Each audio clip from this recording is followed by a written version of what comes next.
What if the greatest obstacle to your peace isn't the chaos of the world, but your frantic, desperate effort to control it?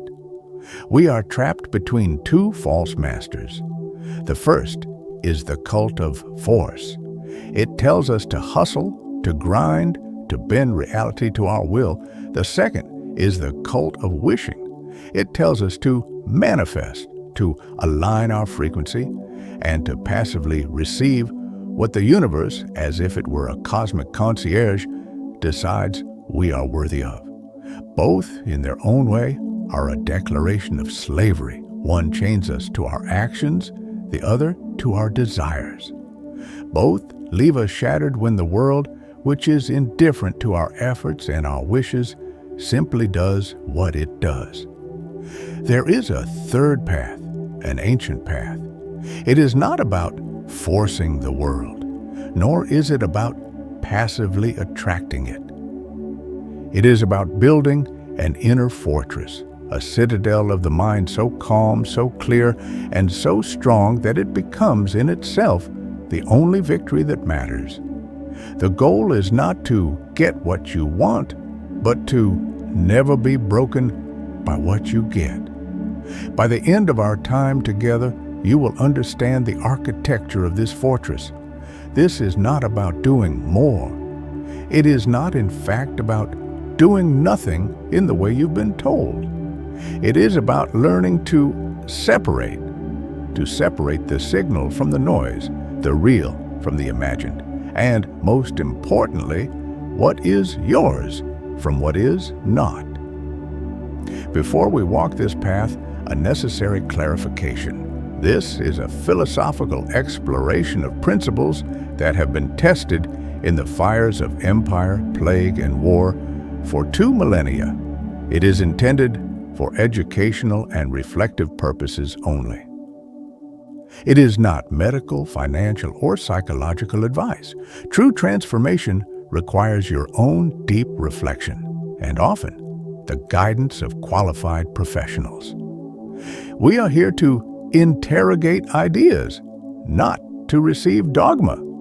The path to tranquility is, and always will be, your own. We are told, in whispers from a culture of anxious self-help, that if we just stop trying, everything will fall into place. That the very act of trying is the thing keeping you stuck. There is a dangerous half-truth in this. The source of this idea suggests that life is a mirror. It claims the universe reflects your state of being, and that if you are flooded with fear, your energy is speaking louder than your words. This is a profound and profoundly cruel misunderstanding of how reality operates. The universe is not a mirror. The universe is gravity.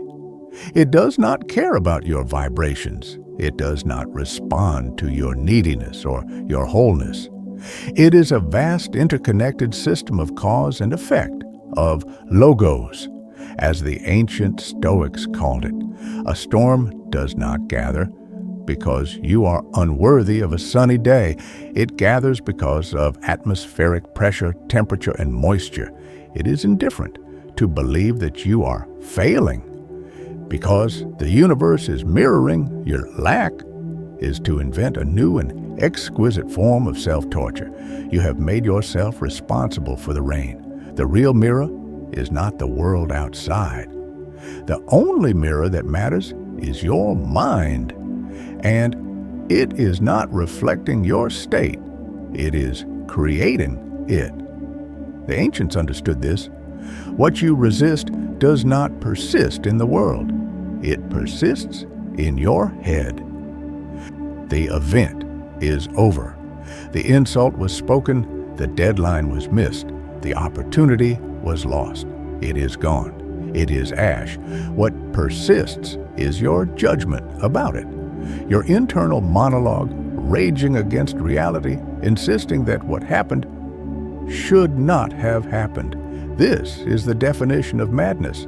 It is arguing with what is. It is trying to push gravity uphill. This is the tyranny of force. Let us consider the architect of his own collapse. We can call him Alex. Alex was the embodiment of massive action. His calendar was a military campaign. His sleep was a necessary inconvenience. His relationships were transactions. He built an empire of software from nothing. He forced it into existence. He micromanaged his employees, his diet, his children's homework. He believed truly that effort was the same as control. He would say, "I make my own reality." And for a decade, the world seemed to agree. Then, a change in a foreign trade regulation, a few lines of text in a bill passed 5,000 miles away, made his core product obsolete overnight, an external, an indifferent act of gravity. Alex did not bend, he shattered, because his entire identity, his sense of self, was welded to the outcome. He had not built an inner fortress, he was the outer wall, and when it breached, there was nothing inside. He resisted. He tried to force the old reality back, pouring good money after bad, yelling at his teams, blaming the world. But he was yelling at the rain. The resistance didn't make the problem persist. It made his suffering persist. He had confused what he did with who he was. He was a slave to the result. Now let us look at the other side of the coin, the illusion of attraction. Let us call her Maria. Maria read the books that told Alex he was doing too much. She was taught to do nothing, to surrender. Her problem was a job where she was consistently overlooked and a relationship where she felt unseen. She was told her energy was speaking louder than her words, so she stopped forcing. Instead, she began her new work, affirmations in the mirror, visualization boards, meditating on receiving. She tried to cultivate a feeling of wholeness, believing that if she could just stop needing a promotion, the universe would grant it. And nothing shifted. The promotion went to someone else. Her partner remained distant. The doing nothing felt suspiciously just like despair. And the system had an answer for this too. "Ah," it said, "you see, your unconscious still believes you are unworthy. You haven't truly let go. This is the perfection of the trap. She is now failing at surrendering. She has just replaced the frantic action of the hustle with the frantic internal monitoring of her own vibrations. She is still a slave. She is still chained to the outcome. The source of her suffering was not her frequency. The source of her suffering was her judgment. She had judged that the promotion was a good, and not getting it was a harm. She had judged that her partner's validation was a necessity, and its absence was a calamity. She was outsourcing her peace to things she could not and would never control, the opinions and actions of other people. The solution was not to do nothing and receive. The solution was to act, but to act from a different foundation. The solution was to stop trying to change the externals, her boss's opinion, her partner's heart, and to start changing the only thing she ever had control over, her own choices. This is the bedrock of the Stoic mind. It is the first, last, and most important discipline, the dichotomy of control. The first task of the philosopher, as Epictetus said, is to separate things. It is not complex, but it is the hardest work you will ever do. In one column, you place the things that are not up to you, your body. It will age, it will get sick, it will be injured. Your reputation, it is a consensus of other people's opinions, which are not yours. Your wealth, your property, the weather, the economy, the past, the future, your partner's love, your boss's fairness, the outcome of the election. This list is vast. It is, in fact, almost everything. In the other column, you place what is up to you. The list is terrifyingly short. It is your judgments about things. It is your assent to those judgments. It is your impulses to act based on those judgments. It is your will to move toward or away from something. In short, your choices, your prohairesis, your ruling faculty. That is all. That is the only field you have to plow. The hustler Alex tried to own the other column. He tried to control his reputation, his wealth, the market. He was guaranteed to fail. The manifester Maria tried to influence the other column with her mind, her vibrations. She, too, was guaranteed to fail.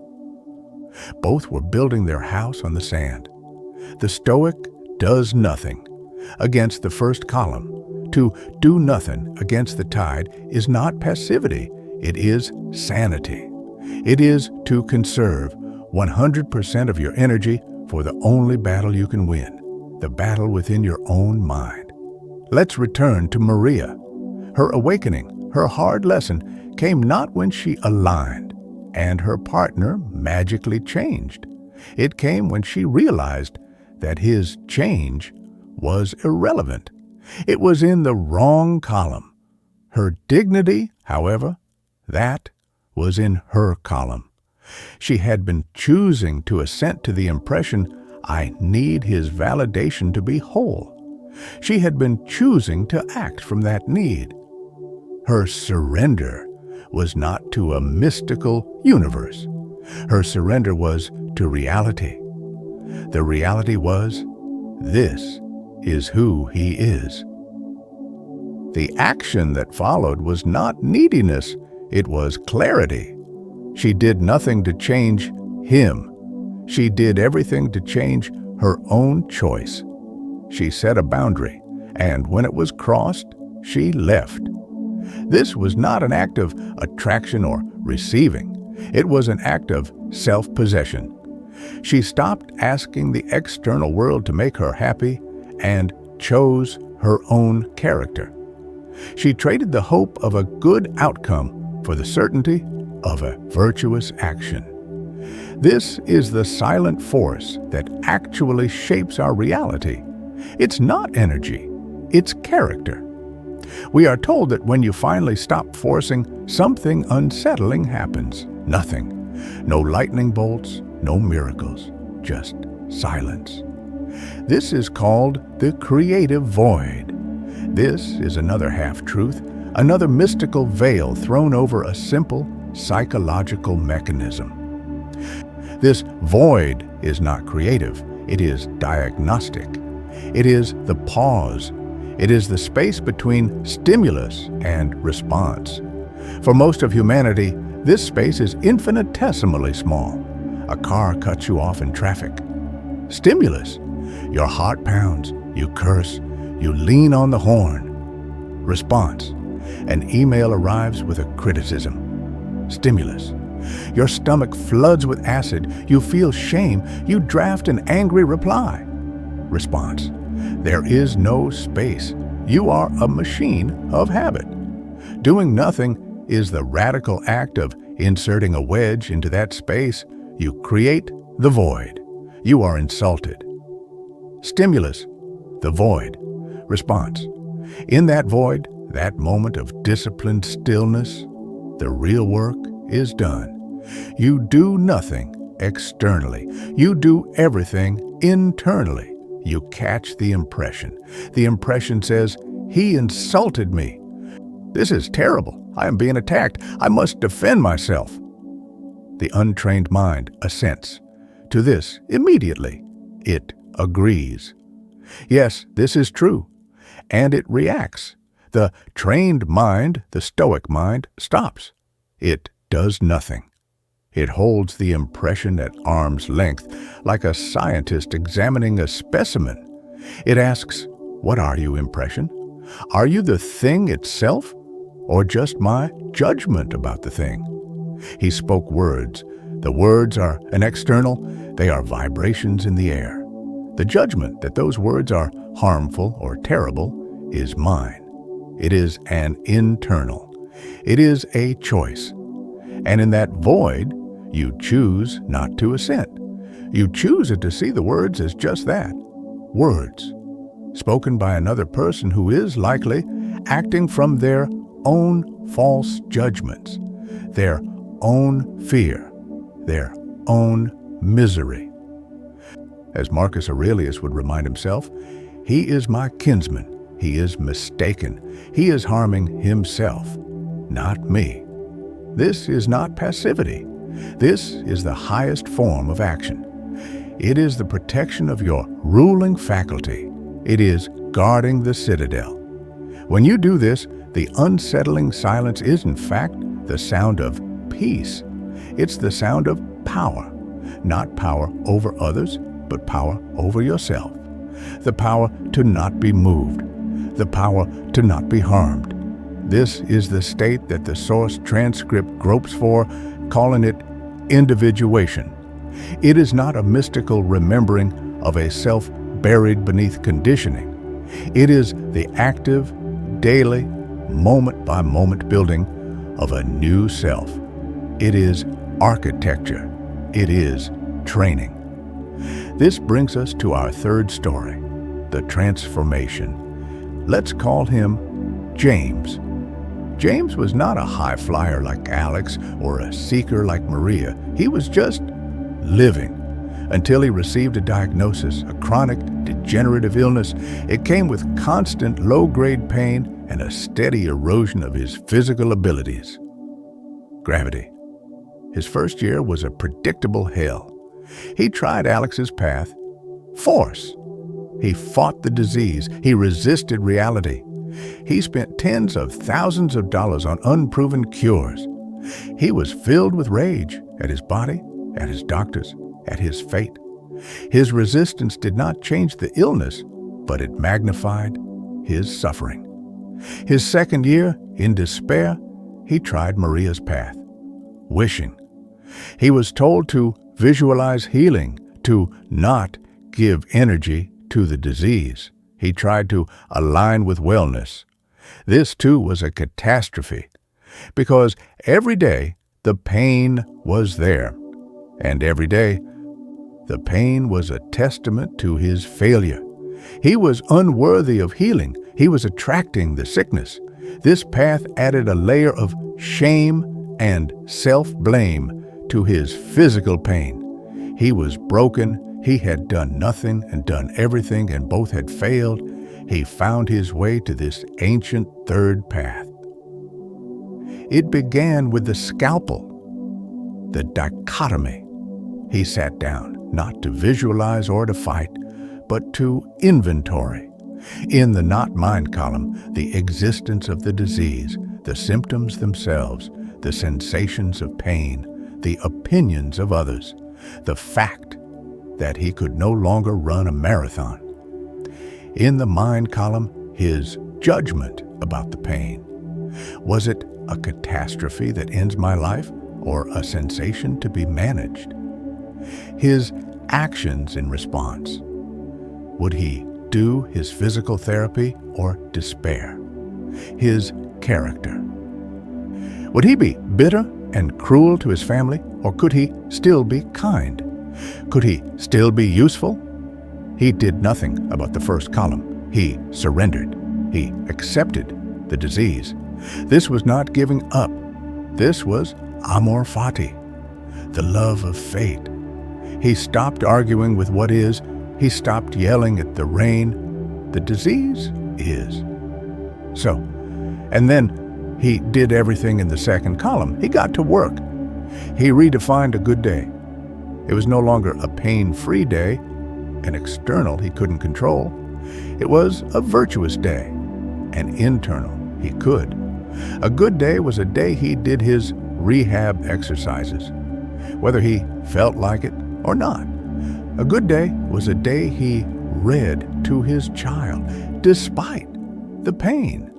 A good day was a day he refused to assent to the judgment, "This is unbearable," and instead chose the judgment, "This is difficult, but I am bearing it.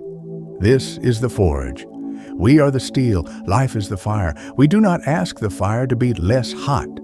We do not visualize the fire away. We use the fire." James used his pain. It became the resistance against which he built his character. He stopped manifesting from lack and started acting from virtue. Did his life fall into place? Not in the way the fantasy peddlers promise. He still had the illness, but his suffering, his despair, that dissolved. He had become whole, not by remembering some magical original state, but by building a new state, by laying brick upon brick of virtuous choices day after day in the void between sensation and response. He built his fortress. The thing itself, the illness, could not touch his ruling faculty. It could not harm his character, and his character, he learned, was the only thing that was ever truly his. This is the power we are actually seeking. Now, we must address the most common and most dangerous misconception. Does this mean we become passive? Do we just let the world walk all over us? Do we let injustice happen? Do we do nothing when a tyrant takes over or when a boss berates us? No, this is the great paradox. The Stoic is the most powerful agent of change, but they act from a foundation of invulnerability. Let's revisit the abusive boss. The reactionary person, slave to impulse, yells back or goes home and seethes. The Machiavellian person, slave to ambition, smiles, flatters, and plots to undermine the boss later. The passive manifester, slave to wishing, does nothing, trying to hold a space of wholeness, hoping the boss's energy will shift. The Stoic person pauses. They create the void. Stimulus, the boss is yelling. Void, the Stoic analyzes. He is yelling.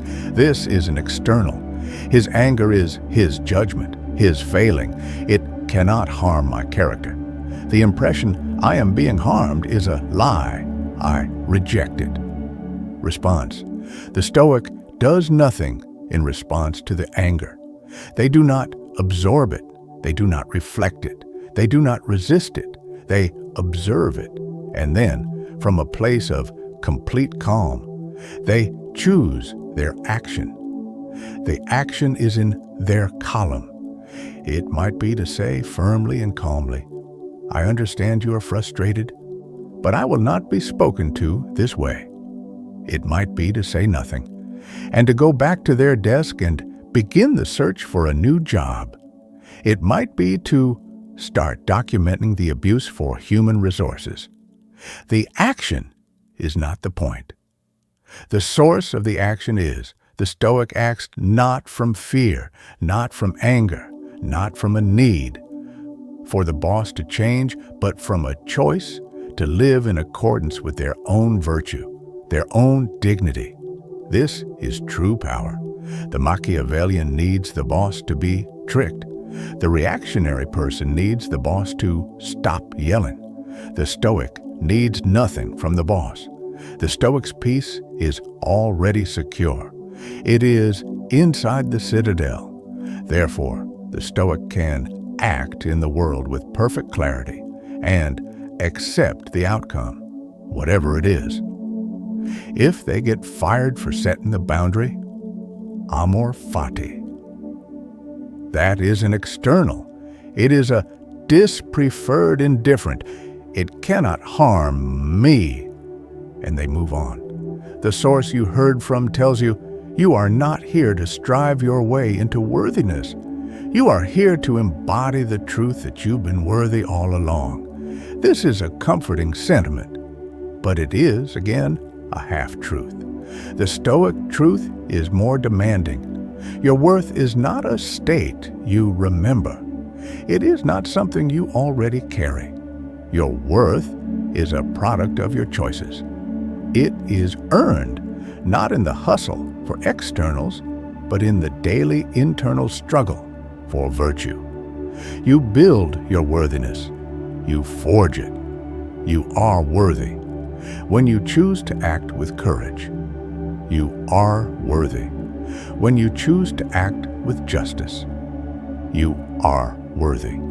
When you choose to act with temperance and wisdom. When you fail to do so, you are not, and that too is in your control. This is not a philosophy of comfort. It is a philosophy of accountability. The source says, you already are what you've been seeking. The Stoic says, you have the tools to build what you've been seeking, and the tool is your will. So, where does this leave us? Not with a prescription to do nothing, but with a scalpel. The scalpel of distinction. When you feel that familiar rush, the anger, the anxiety, the fear, the desire, your work is to stop, to create the void. And in that silence to ask the question, is this mine or is it an external? If it is not yours, if it is another's anger, a market crash, a political outcome, a diagnosis, your job is to do nothing against it. Your job is to accept it as gravity. And then your second job begins, the real job, to ask, given this new reality, what is my virtuous choice? What is in my column? Is it to be patient? Is it to be courageous? Is it to set a boundary? Is it to get to work? That is the doing that matters. It is the inner action. Remember the question we started with? How to build a life that cannot be broken. The answer is not to force the world to be soft. It is not to align with a frequency that protects you from the hardness of the world. The world is hard. The fire is hot. The answer is to build yourself into something unbreakable. The goal was never to get what you wanted. The goal was to become a person who needs nothing of the externals to be whole. The mirror is not the universe.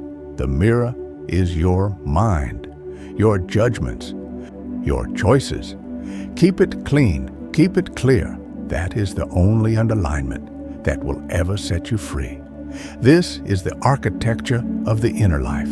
This is the foundation. But a foundation is only the beginning. It's not enough to build the fortress. You must train the garrison. You must stock the storehouses. That brings us to the next chapter of the work, the discipline of anticipation. How do we prepare for the winters we know are coming? How do we train for hardship before the battle begins, so that when it arrives, we meet it not as a victim, but as a soldier? This is the practice the ancients called premeditatio malorum, the premeditation of evils. How to look into the darkness, not with fear, but with preparation, and to find that even there in the worst-case scenario. Your choice remains. Your will is untouched, and you are and always will be free.